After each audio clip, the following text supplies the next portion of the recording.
Barangay FM 100.7.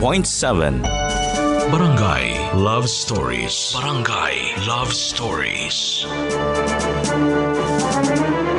May kanya-kanya tayong dahilan kung bakit tayo nakikipagrelasyon. Para sa iba, gusto nilang may makasama sa pagtanda.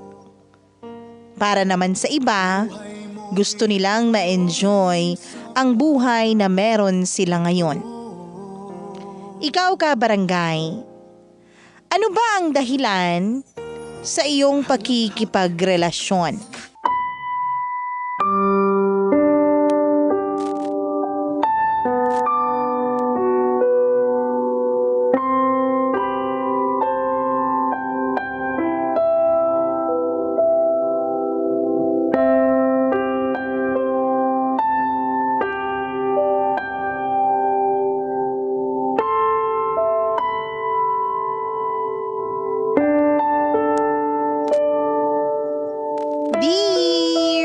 Mama Mia. Ako nga pala si Betty, 72 years old, single. Isa sa mga pangarap na magkaroon ako ay ang magkarelasyon at makakasama sa habang buhay. Pero hindi ako pinalad, Mama Mia. Marami kasing naging balakid sa pakikipagrelasyon ko noon. Ako ang panganay sa aming 10 magkakapatid.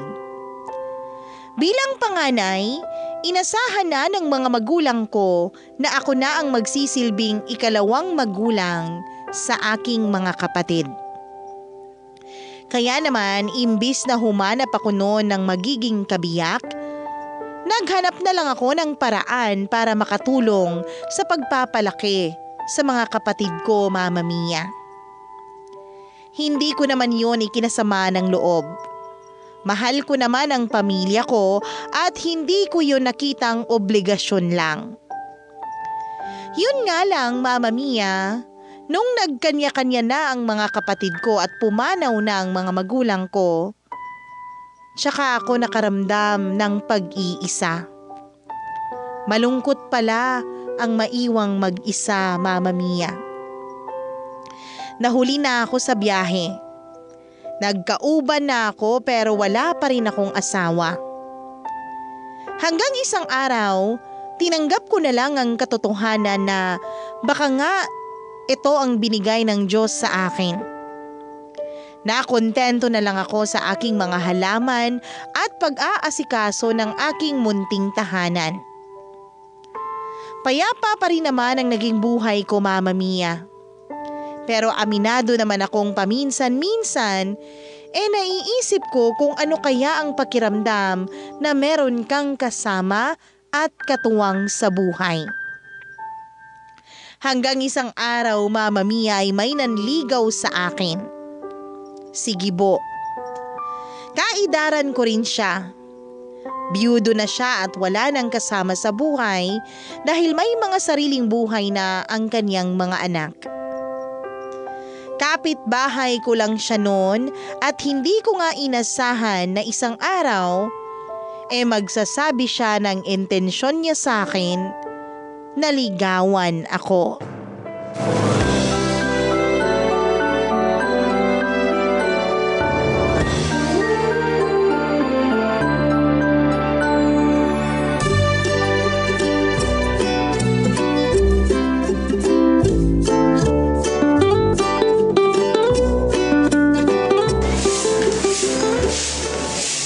Ano ba naman puno ng mangga ito?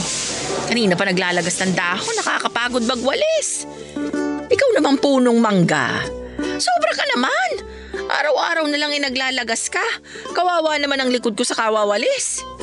Mabuti sana kung hindi palagas sa kalendaryong edad ko eh. Ay! Umagang-umaga, Betty. Sinishare mo na naman yung punong mangga mo. Kapag nagtampo yan, magiging mapait at makunat ang bunga. Sige ka! Ay, hindi na nga namumunga. Kahit anong siga ko, wala nang nailalabas na bunga. Ewan ko ba? Baka kulang lang sa dilig. Tulad mo. Ay, ikaw, Gibo, umagang-umaga ka bastos ng bibig mo. Ala, Ano bang bastos doon? Normal lang naman na magpa-delay para di matuyot. Ay, kaya ka pala natutuyot. Ang bagsik din naman kasi ng balik sa akin, Lodi. Anong Lodi? Idol! Yan ang tawag ngayon ng mga kabataan. Natutunan ko lang sa apo ko. Talagang sumasabay ka sa mga kabataan, ha? Gibo, hindi bagay sa iyo. Mas bagay kasi tayo. Ilusyonado. Mukhang mas mapula pa ang pisngi mo kaysa sa suot mong duster, ah. Natuwa ba ang puso mo sa sinabi ko, ha? Ewan ko sa'yo. Bagay sa'yo ang pula. Sana lagi na lang namumula ang pisngi mo. Parang hinog na siling labuyo. Akala ko pa naman sasabihin mo makopa. Sige, mas maasim ka sa makopa. Ay, talagang binibuisit mo kung matanda ka. Bakit ka nangingiti riyan? Talaga atang tinatamaan ka sa mga matatamis sa salita ko, ah. Matamis nga ang mga salita mo, pero ang kilikili mo, maasim. Saka lang naman nangangasim ang kilikili ko kapag kinakabahan na. At kinakabahan lang ako kapag andyan ka na. Ay, napakabulero mo. Tumatalab naman sa'yo, di ba? Matatanda na tayo para sa bulahan, Gibo. Age is all that matters. Ano? Wala sa edad ang pagmamahal. O the age doesn't matter. Ha? Yun ba dapat? Alam mo namang mahina ako sa English eh. Ewan ko sa'yo. Umalis ka na para maituloy ko na itong pagwawalis ko. Sige lang. Natutuwa akong tignan ka habang nakabaluktot ang katawan mo habang nagwawalis. Bay, manyakis ka. Hala, anong mali ron? Gusto ko lang naman makitang nakabaluktot ka at iniinda ang sakit ng likuran mo. Nagagandahan lang ako. Ano kinaganda ng pananakit ng likuran ko? Sige, wag na lang ako titingin sa'yo. Ay, mabuti pa nga. Pero bago ako umalis, baka pwedeng maaya kang magsimba sa susunod na buwan. Ay, bakit sa susunod na buwan pa? Napakalayo pa nun. Ay, sabi ka bang makasama ako ngayong buwan? Naubos na kasi ang pension ko ngayon eh. Kaya sa susunod na buwan na lang para may pamili pa kita ng minindal. Ay, siya, tignan natin. Saka, pwede ba kitang ligawan? Napakabilis mo naman. Ano pa bang mabilis ron? 18 ka pa lang nun eh. Nililigawan na kita. Ikaw lang naman ayaw sa akin eh. Bata pa kasi tayo noon. Bay, siyempre, kailangan ako ng pamilya ko. Hindi ba dahil kay Herman? Ano? Alam ko naman dati na lihim kayo nagtatagpo sa likuran ng plaza tuwing Biyernes kung kailan walang inang mo sa bahay. Abay, hindi. Ayos lang yun. Pass is fast. Ano? Ay, ang ibig ko sabihin, mabilis lang dapat nating kalimutan ang nakaraan. Kasi tapos na yun. O ano, pwede na bang tayo naman na magsimula ngayon? Masugid kong manliligaw si Gibo noong kabataan ko, Mama Mia. Hindi ko lang siya noon nabagyan ng pansin dahil panay ang pangangansyaw ng mga kapatid ko. Sinabi nila na hindi raw kami bagay dahil hindi kakisigan si Gibo. Kinontra rin ng mga magulang ko ang panliligaw niya. Sa tuwing nanghaharana siya noon sa amin binabato siya ng inang ko ng tsinelas.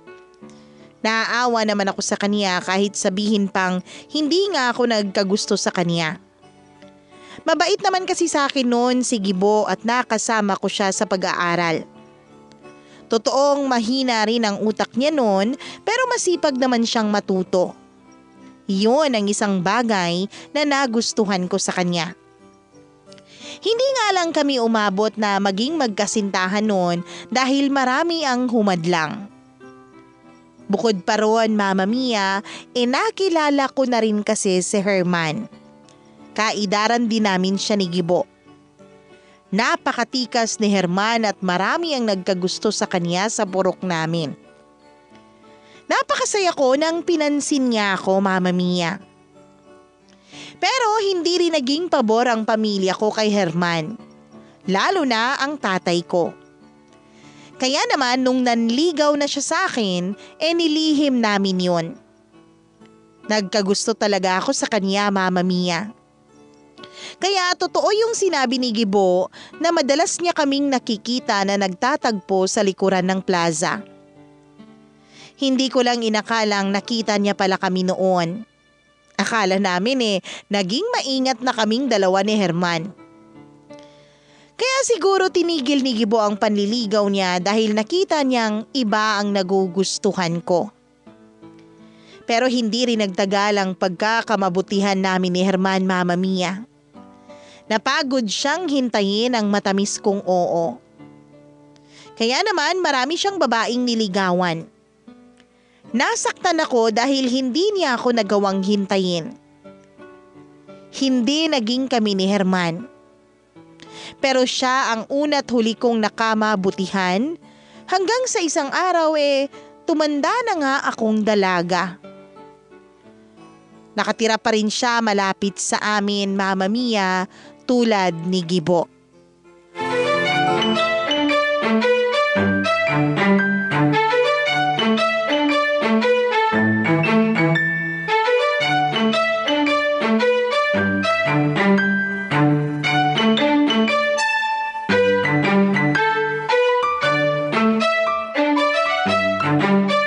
Magandang umaga, Betty. Ay, magandang umaga rin, Herman. Hindi ko mapigilang lapitan ka eh. Napakaganda ng tama ng sinag ng araw sa iyong muka. Ay, halos matunaw na nga ako. Para bang sorbetes na nabilad sa ilalim ng araw? Ikaw talaga. Napapatawa mo ako. Mabenta pa rin pala mga biro ko sa iyo, ano? Kahit ilang dekada na ang nakalipas. Dekada lang ang lumilipas, hindi ang iyong kagandahan. Ay, hindi pa rin lumilipas ang pagiging bolero mo. Patawarin mo na ako, hindi ko lang talaga mapigilan ang sarili ko eh. Namumula na tuloy ang mukha ko. Huwag mo kong masyadong bulahin at baka hanap-hanapin ko iyan. O sige, titigil na ako. Ay, bakit ka pala nandito? Masama bang naparito ako? Ay, nagtatanong lang naman. Ah, ganun ba? Akala ko kasi may nobyo kang magagalit. Para namang hindi mo alam, wala akong nobyo. Napakaswerte ko naman pala. Ay, ayan ka na naman, nang bobola ka na naman eh. Ititigil ko na ba? Ay, wag! Gusto ko naman. Akala ko nangangalawang na ako sa panliligaw eh. Ikaw? Mangangalawang? Baka mangalawang na lahat ng bakal rito sa barangay pero ikaw mananatiling matatag. Ang tagal na rin kasi nung huli akong nanligaw. Ay, teka, nililigawan mo ba ako? Sana, kung pagbibigyan mo. Akala ko Matagal na kitang gustong lapitan. Nauunahan lang talaga ako ng hiya at kaba. Para ka namang nagbibinata. Aba, binata naman ako ah. Ay, oo nga pala. At dalaga ka naman. Dalang-dala na ako. Tama lang ang panahon para sa atin.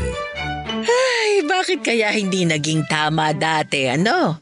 Eh, ikaw lang kasi eh. Anong ako? Ikaw kaya? Hindi mo ako nahintay. Intindihin mo naman ako. Bata pa ako noon at malikot. Mainit pa ang dugo. Kami lang sigurong mga lalaki ang makakaunawa sa ganon. Kaya nga siguro nag-alangan akong sagutin ka noon. Natakot ako na baka pampalipas oras mo lang ako. Hindi ah. Kung pinagbigyan mo lang ako noon di sana ikaw na ang nakatuluyan ko. Ikaw na ang nagsabi na malikot ka pa noon at mainit ang dugo. Hindi tayo magtatagal kung ganon. Makakakita at makakakita ka ng babaeng higit pa sa akin. Masyado mo namang pinangungunahan ang lahat eh. Ay, nag-iingat lang dahil ayaw kong masaktan. Kakambal ng pag-ibig ang sakit. Hindi ba dapat kapag totoong pag-ibig, hindi masakit? Unang pag-ibig at unang pagkabigo ko si Herman, Mama Mia. Hindi siya nakahintay at nanligaw siya ng iba.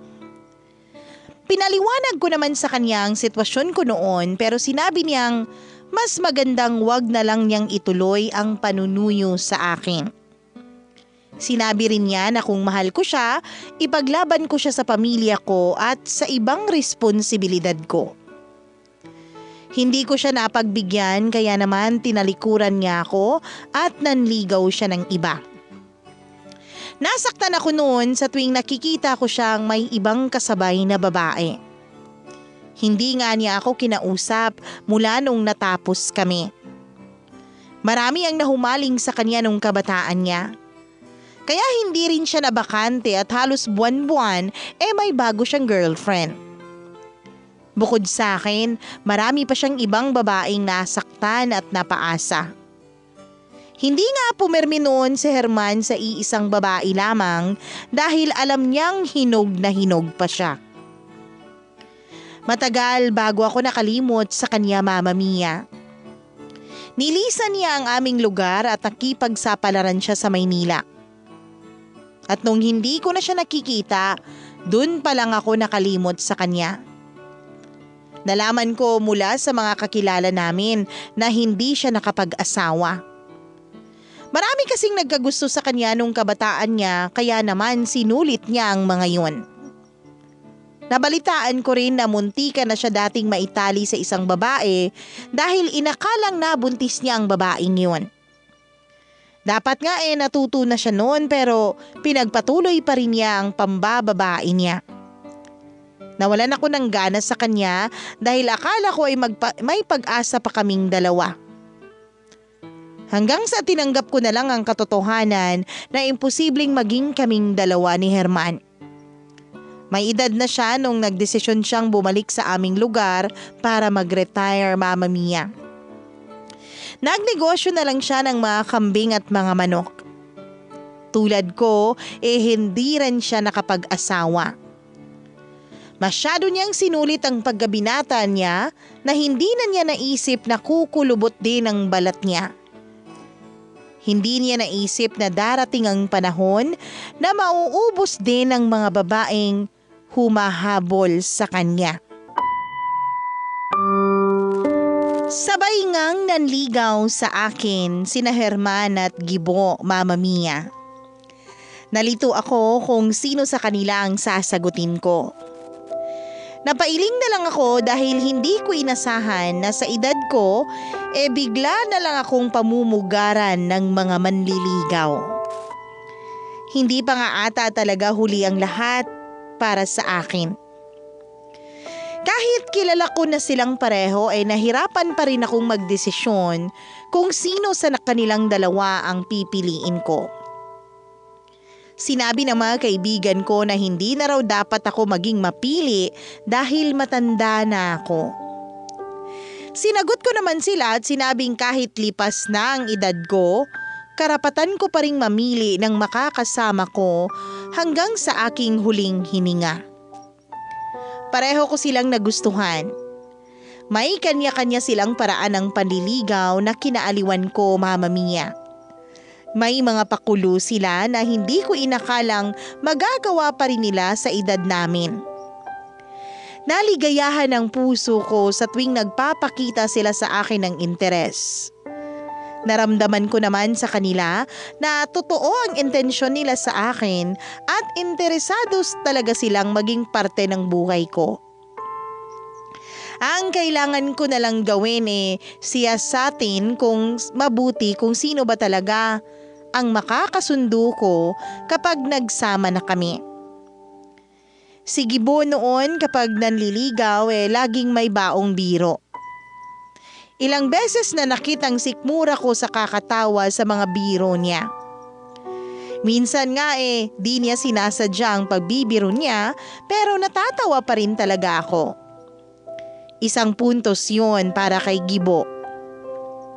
Gusto ko kasi noon ang lalaking kaya akong patawanin. Nangarap ako ng lalaking di ako hahayaang maging malungkot kapag nababad ako sa problema.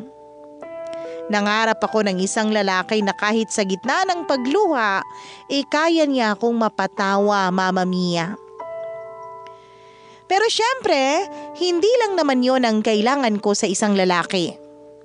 Gusto ko rin noon yung magaling magluto at kaya akong masabayan sa kusina. Sinubukan akong ipagluto ni Gibo. Pinagluto niya ako ng sinigang na baboy. Nung naamoy ko pa lang natakam na ako. Dilala niya yon sa bahay ko para mapagsaluhan naming dalawa.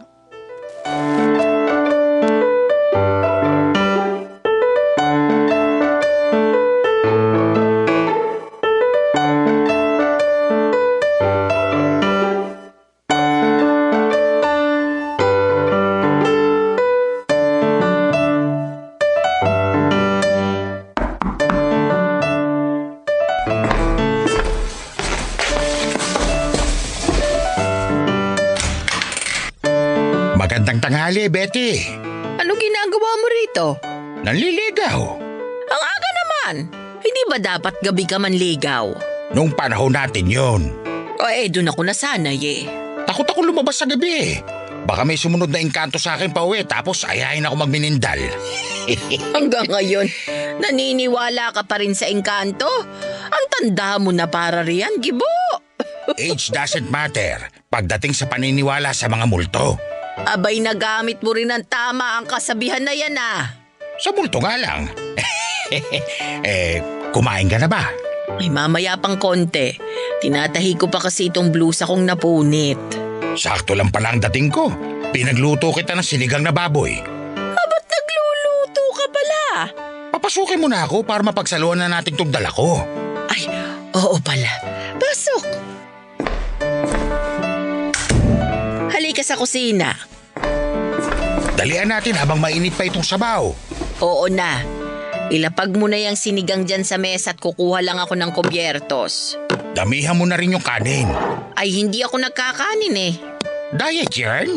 Anong yarn? Nababasa ko lang sa Facebook. Nagda-diet ka ba? Hindi hirap na kasi ako matunawan kapag kumakain ako ng kanin. Ay naku, pasensya ka na. Naghahanap ka ba ng kanin? Oo sana pero kung hindi ka naman nagkakanin, susubukan ko na rin.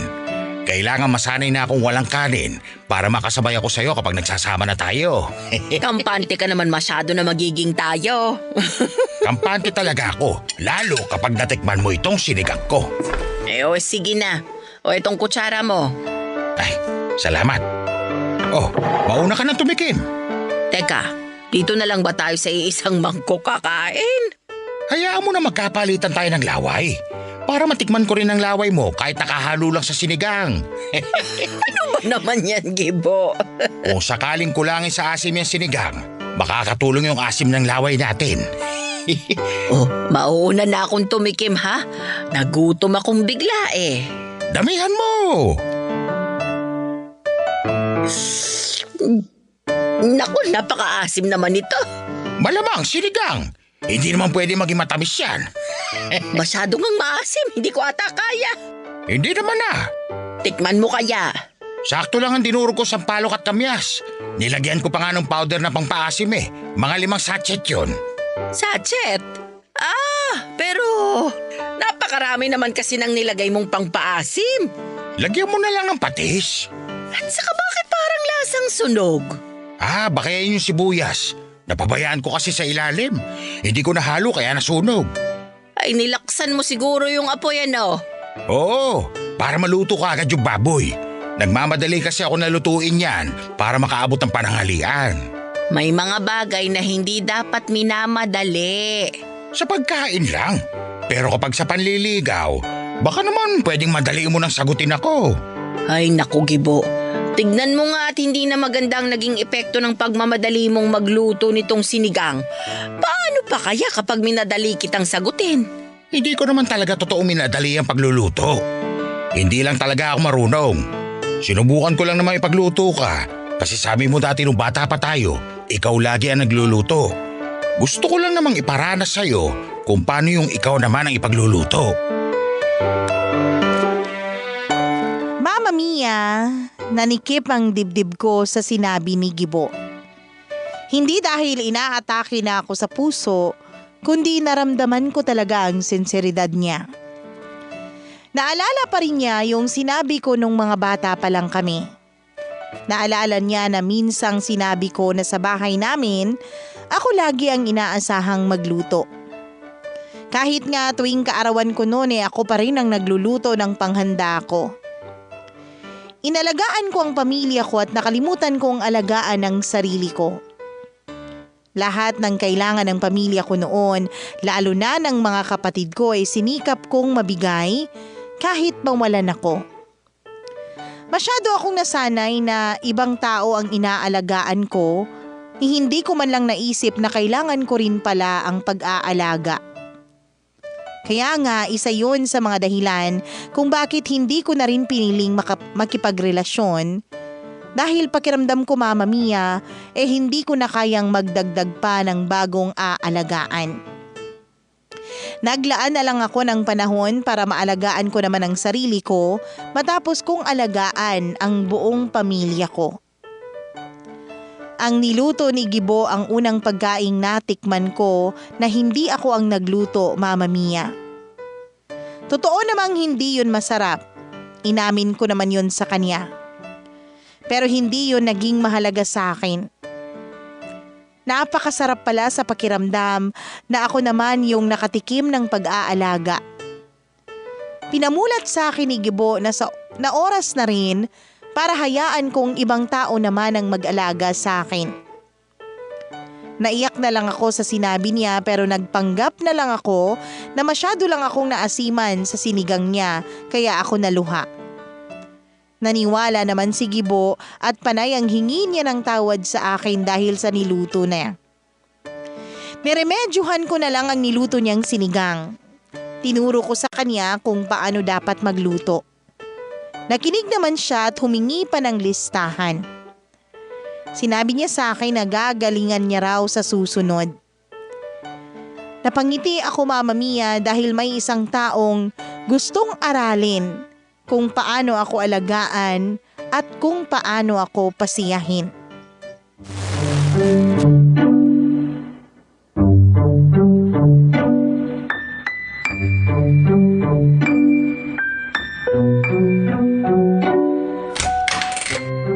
Kumusta, Betty? Uy, Herman! Nagulat ka ba? Para ka bang nakakita ng artista? Pasok ka. Salamat. Pasensya ka na ha kung hindi ako nakapagsabi na pupunta ako ngayon. Ayos lang yon. Katatapos ko lang ding magsamsam ng sinampay. Nasira kasi yung cellphone ko eh. Nasa pagawaan pa ngayon. Sa susunod na Miyerkules ko pa makukuha.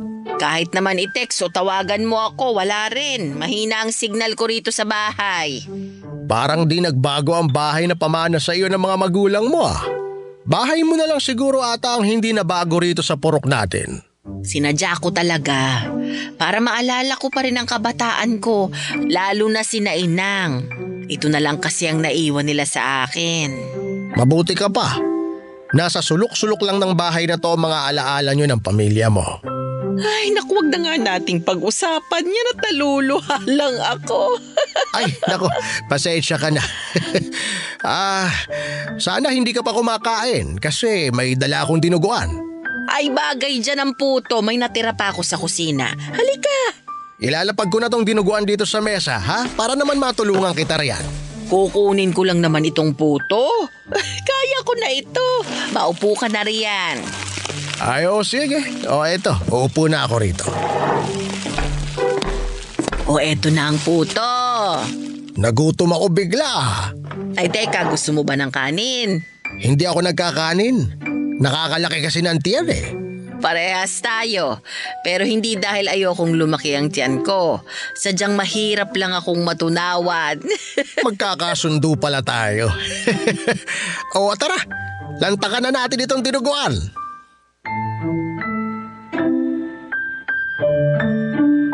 Ay, ang sarap nitong dinuguan. Bagay sa puto ano? Parang tayo. Hindi ko na paghandaan yung sinabi mo. Abuti naman at nagustuhan mo itong dinuguan. Sinadya ko pa talagang bilhin yan doon sa isang kainan na madalas kong pinupuntahan tuwing Sabado. Ang sarap. Pinakamasarap ito sa lahat ng dinuguan na natikman ko. Nakakatuwa na nagustuhan mo. Hayaan mo, minsan kapag pwede ka, dadalhin kita ron. Malayo ba? Kasi kung may kalayuan, baka hindi nakayanin ang tuhod ko. Medyo malayo eh. Mahigit 1 oras ang biyahe. Magbaon ka na lang ng ointment pamahid sa tuhod mo. Ay, ganun kalayo? Dinayo mo pa ang dinuguan na to? Oo, basta para sa'yo. Alam ko kasi na magugustuhan mo ito. Sana'y pinadeliver mo na lang para hindi ka na napagod. Madali ngang magpa-deliver. Pero asan doon ang effort?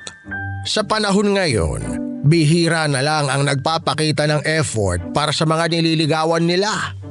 Hindi katulad nung panahon natin. Ay, grabe, nakakahiya. Naabala ka patuloy. Hindi yun abala. Ano ka ba naman? Handa akong pagsumikapan ng panliligaw sa iyo. Gusto kong makabawi sa mga pagkukulang ko sa iyo dati. Ay, hindi mo namang kailangan gawin yun.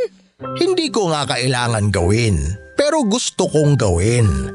Gusto kong patunayan sa iyo na ikaw ang tipo ng babae na pinaghihirapan. Abay, mukhang handa ka ngang maghintay ngayon Tinuruan na ako ng panahon. Alam ko na kung gaano kaganda ang kalalabasan kapag natuto kang maghintay. Mama Mia, natagalan bago ko narinig kay Herman ang gusto ko.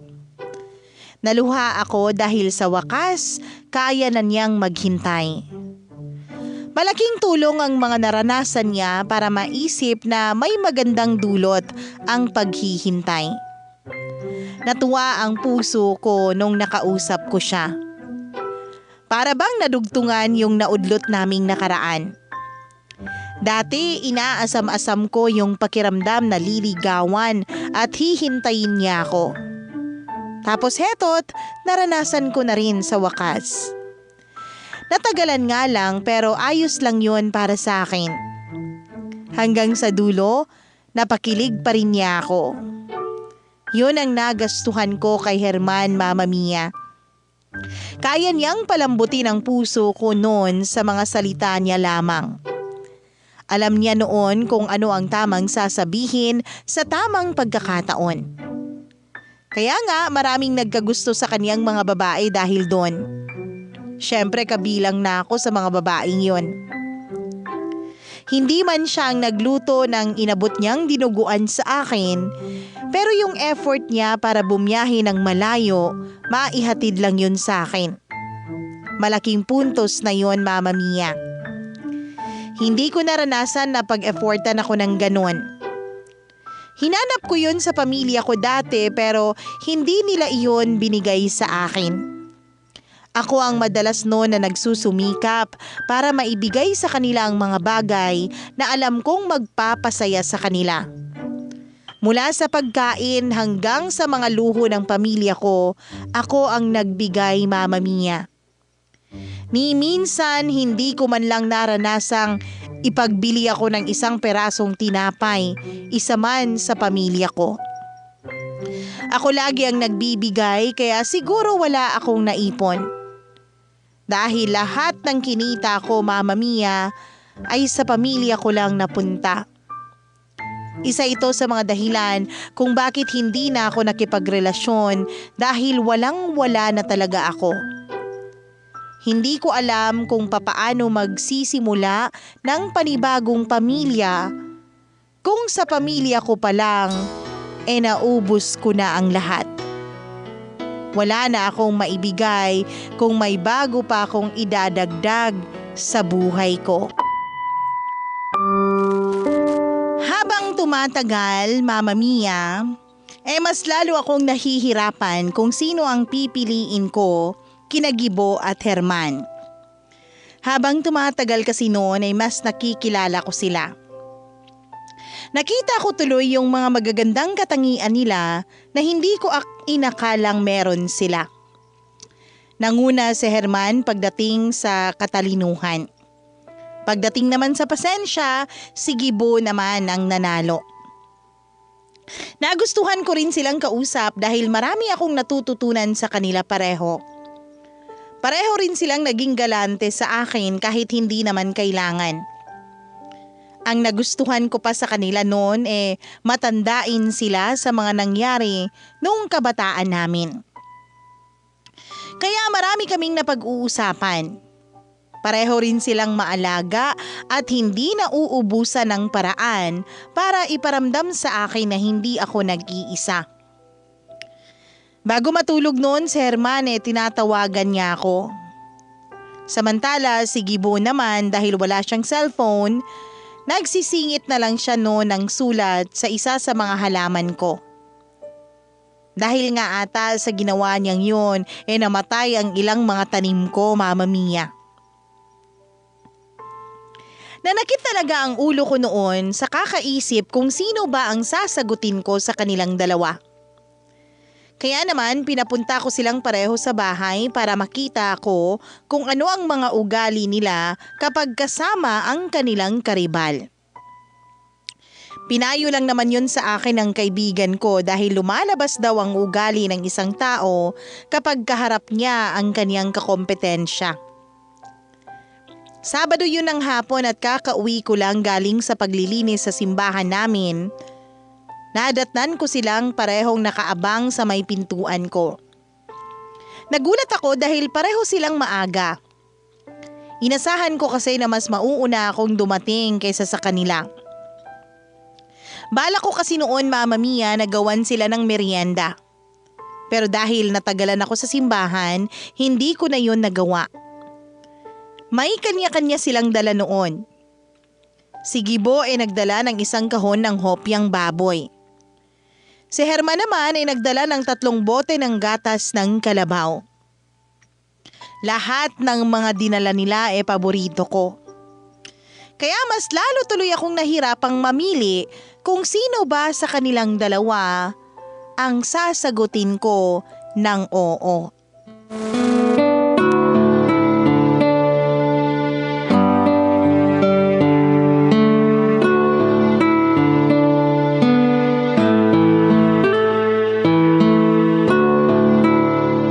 Ang aga ninyong dumating naunahan niyo pa ako.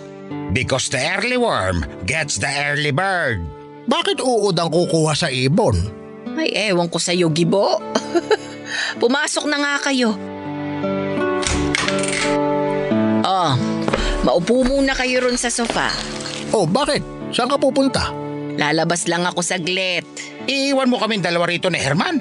Baka kami yung magka-developan yan. Ikaw lang ang madedevelop sa akin. Oo, ang cute mo kasi. Pakis nga. Ito talagang si Gibo. Akala mo bata eh. Batang isip ka mo. Bibili lang ako ng merienda natin. Wag na. Meron namang dalang hopya itong si Gibo. Oo nga. Saka may gatas pa sa labi si Herman. Wala nang gatas. Ubos na, Gibo. Nasipsip na. Ay hinay-hinay lang sa biruan ninyo ha. Baka mamaya nga kayo na ang magkagustuhang dalawa. O siya, mabilis lang ako. Hintayin nyo na lang ako ha.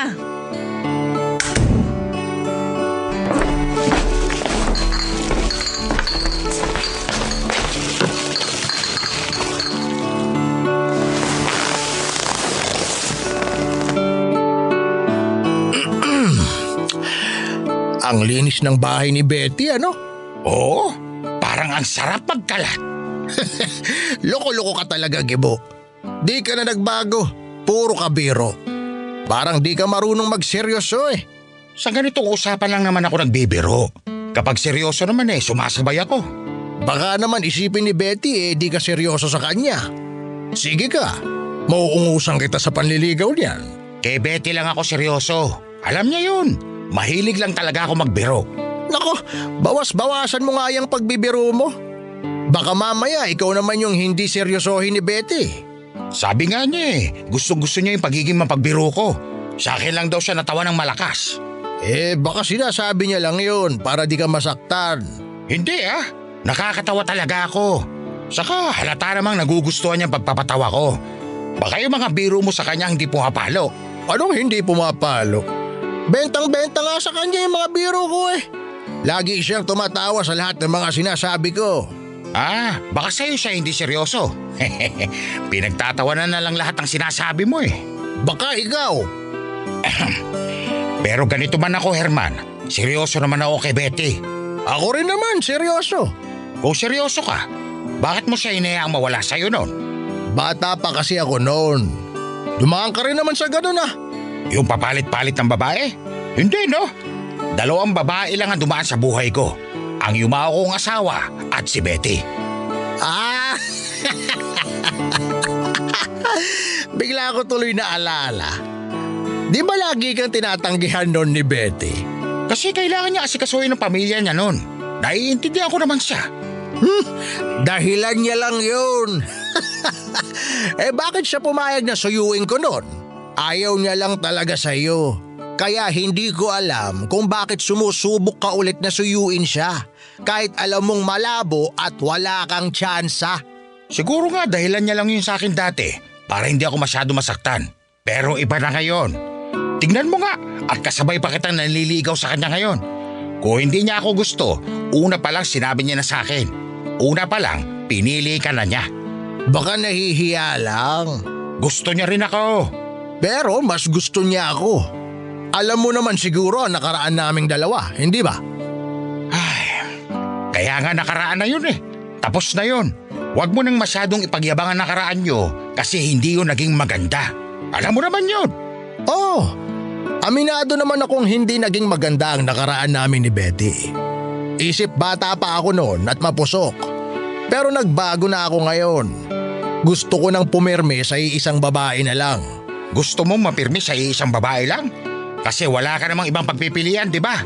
Hindi ka na kasi katulad ng dati. Nakaliwat ka na ng mga nahuhumaling sa'yo. Malamang dahil matanda na ako. Kaya nga gusto ko nang lumagay sa tahimik eh. Gusto ko na may makakasama na ako sa buhay. Mahirap ang mag-isa. Nakakalungkot. Ako nasanay ng mag-isa. Biyaya na lang talaga kung meron pa ako makakasama. Sana si Betty na yon. Gusto ko talaga siya. Importante na gusto ka rin ng taong gusto mo. Anong ibig mo sabihin? Gusto mo nga si Betty. Pero ikaw, gusto ka ba niya? Oo naman. Siguro. Pinili niya ako dati kesa sa'yo dahil gusto niya ako. Ganon din ang mangyayari ngayon. Ako ang unang pag-ibig niya. Ako na rin ang huli. Nasa labas lang ako noon ng bahay at pinapakinggan silang dalawang nag-uusap, Mama Mia. Hindi ko itatanggi, aminado akong gusto ko pa rin si Herman. Napatunayan ko talaga na first love never dies. Hindi ko binasted si Gibo noon kahit alam kong hindi ko siya masyadong natitipuhan. Pinagbigyan ko lang siya, Mama Mia, kasi maayos naman siyang tao. Nakapagdesisyon na ako kung sino ang pipiliin ko. Naging napakalaking tulong ang usapan nilang dalawa para makita ko kung sino ang dapat kong piliin. Nagmadali akong bumili ng merienda at saka nagpalipas pa ng dagdag na 5 minuto bago ako bumalik ng bahay. Nakangiti silang sinalubong ako. Muli na naman silang nagkompetensya sa atensyon ko. Nakangiti lang ako sa lahat ng mga ginawa nila. Buo na rin kasi ang desisyon ko noon kaya hindi na yon magbabago kahit anuman ang kahihinatnan ng pagdalaw nilang sa akin. Makalipas noon ang 2 oras nagpasya silang umuwi para makapagpahinga na rin ako. Sinabi ko sa kanila na ibibigay ko na ang desisyon ko kapag nakita ko sila ulit. Sinabi ko rin na bigyan lang nila ako ng ilang araw para paghandaan ang gagawin ko. Nirespeto naman nila yun, Mama Mia. Makalipas ang 1 linggo nagparamdam na kaagad si Herman. Pinuntahan niya ako sa bahay. Sinabi ko sa kanya ang naging desisyon ko. Hinintay ko na lang na dumaan si Gibo pero lumipas na ang mahigit 3 linggo hindi pa rin siya nagagawi sa bahay ko. Nag-alala na ako kung ano ang nangyari sa kanya. Hindi ko naman siya magawang tawagan noon dahil wala nga rin siyang cellphone. Hindi ko rin naman siya masadyang puntahan sa bahay niya dahil nahihiya akong gawin yon sa isang lalaki. Kaya naman, tsinempuhan ko na lang siya na lumabas ng kanyang bahay. Nakasilip lang ako noon mula sa aking bintana at doon naaktuhan ko siyang dahan-dahang lumalabas sa kanyang bahay. Pinuntahan ko siya kaagad para kumprontahin kung bakit hindi na siya dumalaw sa akin.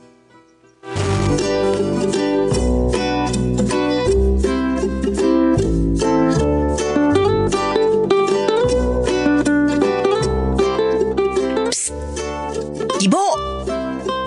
Betty! nga rito. Bakit? Ano yon? Bakit hindi ka na nagpapakita sa akin? Bakit mo ako ginost? Bakit naman kita mumultuhin? Ghosting. Yun yung bigla ka na lang mawawala. Yun bang hindi ka na magpaparamdam? Ha? Ghosting pero hindi nagpaparamdam? Eh di ba nga kapag multo, nagpaparamdam? Ay, huwag mo na nga masyadong isipin yung sinabi ko. Ginaya ko lang yung mga kabataan sa simbahan natin. O bakit ka nga hindi nagpaparamdam sa akin? Abala kasi ako sa mga gawaing bahay eh. Saka nagbibilyar ako doon sa kabilang puro kasama si Temyong. Iniiwasan mo ata ako eh. Hindi abala nga lang. O sige, naniniwala na ako. May sasabihin ka pa ba? Baka kasi hinahanap na ako ni Temyong eh. Abay, nakakatampo ka naman. Wala ka bang oras para sa akin? Para saan ba? Meron namang Herman na handang ibigay lahat ng oras niya sa'yo. Naninibugho ka pala, Gibo. Ngayon ko lang nakita yan sa'yo. Huli na to. At bakit naman? Kasi hindi naman dapat. Ay bakit nga? Alam mo naman kung bakit nagtatanong ka pa rin. Kaya nga ako nagtatanong kasi gusto kong malaman kasi hindi ko nga alam. Alam ko namang si Herman ang pinili mo. Sinabi niya sa'yo? Hindi. Pero nakita ko siya nung nagkausap kayo. Niyakap ka pa nga niya eh. Ang higpit nga ng yakap niya. Mas masarap naman ako yumakap doon eh. Ano bang meron sa matandang yun eh? Ang pangit na, amoy basang linoleum pa. Ano yun? Ano bang nagustuhan mo kay Herman? Matalino. Oo na, alam kong mahina ang utak ko. Magaling din siyang magsalita. Marunong naman ako magsalita. Natatawa na naman ako sa'yo. Lagi mo na lang ako pinagtatawanan. Tama nga si Herman. Hindi mo talaga ako siseryosohin. Ewan ko ba kung bakit pa ako umasa mapagbibigyan mo? Ay bakit naman biglang naghihimuto ka riyan? Alam ko naman, Betty. Alam ko naman na una pa lang, si Herman na talaga ang gusto mo. O tapos? Kaya sige, sa kanya ka na. Tatanggapin ko na lang kasi may the best man win. O paano kung ikaw yung best man? At balak mo pa talaga akong gawing best man sa kasal nyo? Ayaw ka. Kahit maging flower boy nyo, ayaw ko pa rin.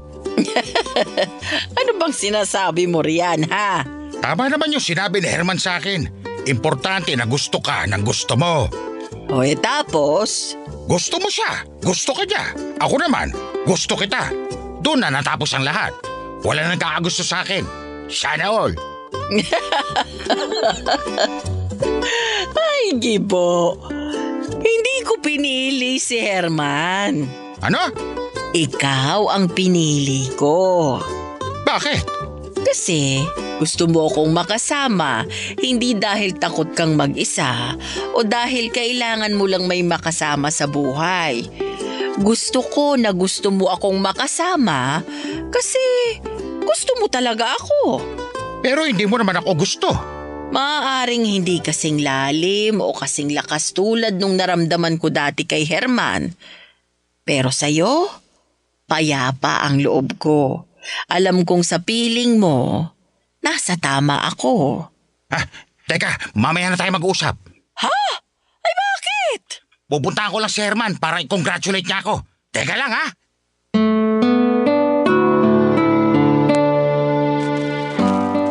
Hindi ko naman maitanggi noon kay Gibo na talagang malaki ang naging pagmamahal ko kay Herman nung kabataan namin. Pero sabi nga ni Gibo, past is fast. Mabilis ko nang tinapos ang nakaraan kasi mas gusto ko nang mamuhay sa kasalukuyan. Totoong lagi kong binabalikan ang nakaraan namin ni Herman dahil naging masaya naman talaga ako noon. Pero kapag iniisip ko ang kasalukuyan at kinabukasan, wala akong ibang nakikita kundi si Gibo lamang. Gusto ko siyang makasama sa kusina habang binabantayan ang pagluluto ko. Taga-abot ng mga rekado sa tuwing nagmamadali ako magluto. Gusto ko siya noon na makasamang maupo sa sofa habang nanonood ng panggabing balita. Gusto kong sumakit ang tiyan ko sa kakatawa sa mga biro niya hanggang sa mapagod na ako at agawin na ng antok. Gusto ko si Gibo ang huling kamay na mahawakan ko oras na magpaalam na ako sa mundong ito, Mama Mia. Si Gibo lang at wala ng iba pa. Sa ngayon, masaya kaming nagsasama sa muntikong bahay. Kahit siya na ang pinili ko, ay hindi pa rin siya tumitigil sa panliligaw sa akin. Sa tuwing natatapos ang buwan, lagi siyang may 3 pahinang sulat na binibigay sa akin. Nakasulat doon ang mga pinagpapasalamat niya sa lahat ng nangyari sa bawat buwan na magkasama kami. Hindi siya napapagod maghanap ng dapat ipagpapasalamat. Isang bagay na lalong nagpalalim sa aming samahan, Mama Mia. Ang mga sulat na yon ang binabasa ko sa tuwing may hindi kami pagkakasundo ang dalawa para maalala ko kung bakit hindi ako dapat bumitaw kahit gaano kahirap ang sitwasyon para sa amin. Ang mga sulat niyang yon ang binabasa ko sa aming simbahan para sa mga kabataan. Para ipaalala ko sa kanila na hindi kailangang magmadali.